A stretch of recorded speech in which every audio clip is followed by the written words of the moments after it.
நம்ம இப்போ சென்னை கண்ணகி நகரில் அந்த தூய்மை பணியாளர் பெண் தூய்மை பணியாளர் வந்து ஈபி லைன் சாக்கடிச்சு அந்த இறந்த அந்த இடத்துல தான் இருக்கும். இந்த விஷயத்தில் வந்து அந்த தனியார் கம்பெனியும் சரி கவர்மெண்ட்டும் சரி 20 லட்ச ரூபா மொத்தமாக 20 லட்ச ரூபா கொடுத்துருக்காங்க. ஆனால் அது பத்தாது. பாதிக்கப்பட்ட குடும்பத்துக்கு இழப்பீடாக 1 கோடி ரூபா கொடுக்கணும். அதுபோக அந்த குடும்பத்தில் தகுதியான நபருக்கு அரசு வேலையும் கொடுக்கணும். இதே தூய்மை பணி வேலையை கொடுக்குறத விட்டுட்டு வேறு ஏதாவது ஒரு வேலை கொடுக்கணும் அப்படின்னு சொல்லி கேட்டுக்கிறோம்.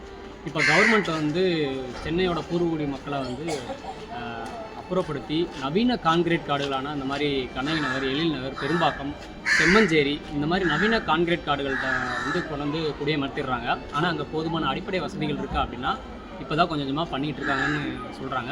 அப்படி ஒழுங்காக பண்ணியிருந்தாங்க அப்படின்னா அந்த ஈபி லைன் பிரச்சனை சரி பண்ணியிருந்தாங்க அப்படின்னா இந்த ஒரு இழப்பை வந்து நம்ம தடுத்துருக்கலாம். ஸோ இந்த மாதிரி நவீன கான்கிரீட் காடுகளில் கவர்மெண்ட் வந்து தத்தெடுத்தும் தனியாக ஒரு கவனம் செலுத்தி அவங்களுக்கான அடிப்படை வசதிகளை செஞ்சு கொடுக்கணும். அதே மாதிரி இந்த ஈபி லைன் விஷயத்தில் ஏற்கனவே வந்து கம்ப்ளைண்ட் பண்ணியிருக்காங்க நிறைய தடவை. அதுக்குண்டான ஆடியோ ரெக்கார்டு கூட சோஷியல் மீடியாவில் வாட்ஸ்அப் ரெக்கார்டு கூட பரவிக்கிட்டு இருக்குது. ஸோ அதுக்கு வந்து முறைப்படி நடவடிக்கை எடுக்காத அதிகாரிகள் ஈபி அதிகாரிகள் மேலே கண்டிப்பான முறையில் கடுமையான நடவடிக்கை எடுக்கணும். ஈபி டிபார்ட்மெண்ட்டுக்குன்னு சொல்லி இந்த மாதிரி பிரச்சனைகளை தவிர்க்கிறதுக்கு ஈபி டிபார்ட்மெண்ட்டுக்குன்னு சொல்லி போதுமான நிதி ஒதுக்கணும் அப்படின்னு சொல்லி இந்த வீடியோ மூலமாக கேட்டுக்கிறோம்.